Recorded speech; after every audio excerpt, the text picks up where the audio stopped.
qui était Madame Béranger, l'épouse du comte Béranger, conseiller d'État de Napoléon, directeur de la caisse d'amortissement qui est devenue par la suite la caisse des dépôts. Donc c'est un haut fonctionnaire et un conseiller d'État extrêmement apprécié pour ses compétences techniques par l'empereur. Il épouse donc Claudine Élisabeth Saussac, originaire de Valence, et moi je suis une descendante à peu près directe, en droite ligne, de Jean Béranger, dont l'épouse portait cette tenue, semble-t-il, au sacre de Napoléon le 2 décembre 1804. Et donc cette robe a toujours été dans le grenier de notre propriété familiale de l'Isère, et on l'en sortait de temps en temps comme ça pour la montrer aux gens de passage, certainement au passage d'ailleurs en la traitant avec bien peu de révérence compte tenu de ce qui lui est arrivé par la suite.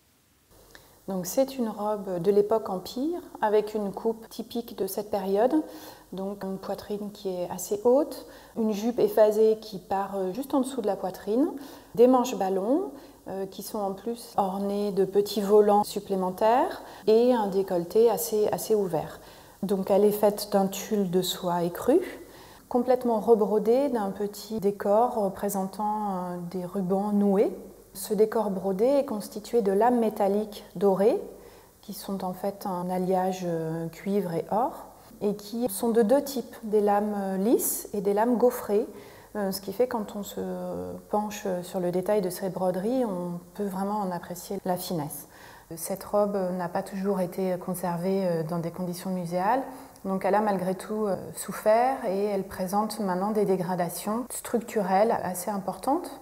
Donc la restauration a consisté en un doublage total du tulle sur un tulle de support qui est un tulle contemporain, un tulle de nylon, de façon à lui apporter vraiment un soutien structurel général.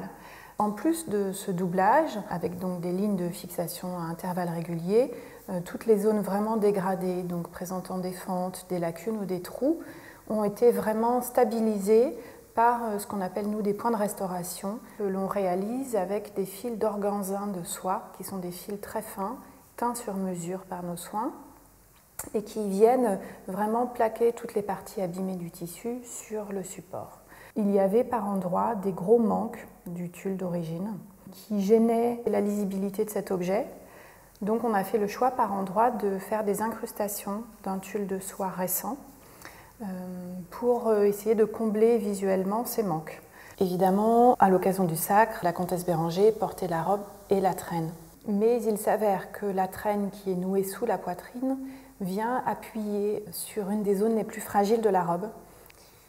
Donc c'est pareil, dans un souci de conservation, nous avons fait le choix finalement de présenter séparément la robe et la traîne.